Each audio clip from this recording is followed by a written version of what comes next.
Assalamualaikum warahmatullahi wabarakatuh. Selamat pagi anak-anak.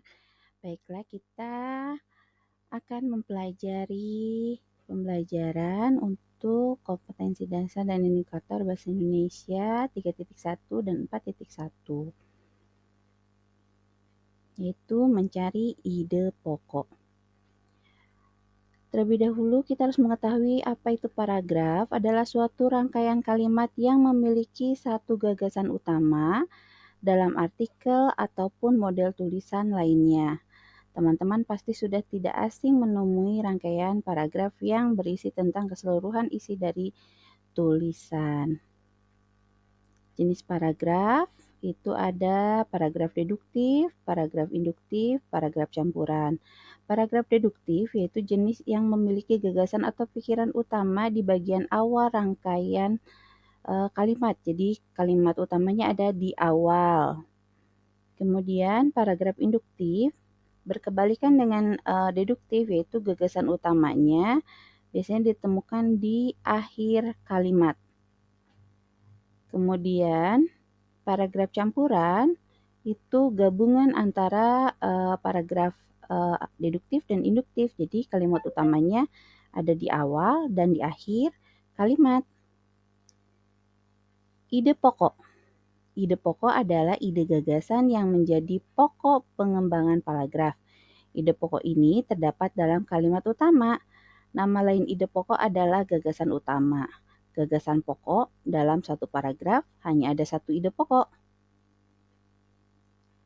Kalimat utama, kalimat yang di dalamnya terdapat ide pokok paragraf.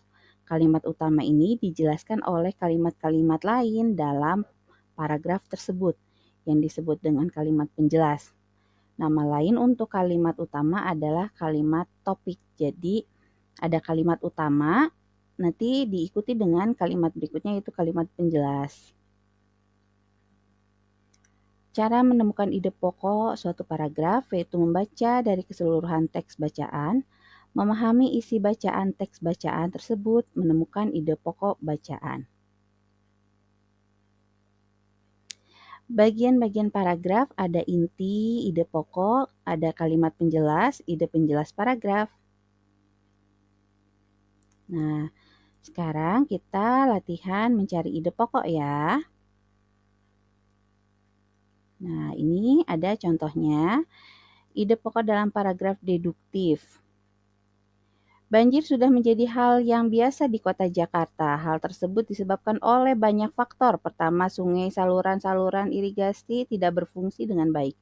Kedua, pangkalan sungai dan sulit proses normalisasi sungai. Ketiga, kurang pedulinya warga pada pengusaha terhadap lingkungan dan budaya mereka membuang sampah dan limbah di sungai. Terakhir, pembangunan gedung, jalan, bangunan yang lain membuat tanah susah menyerap air. Selain itu, pepohonan hijau juga menjadi berkurang, menyebabkan keseimbangan alam terganggu sehingga menjadi banjir.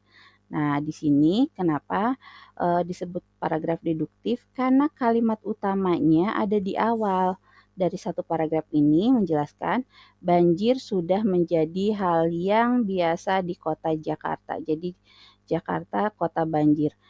Intinya adalah banjir di Jakarta kan. Untuk penyebab banjirnya itu disebut kalimat penjelas. Jadi ide pokoknya ada di awal kalimat. Baik, sekian yang dapat Ibu sampaikan. Kita lanjutkan ke latihan untuk mencari ide pokok.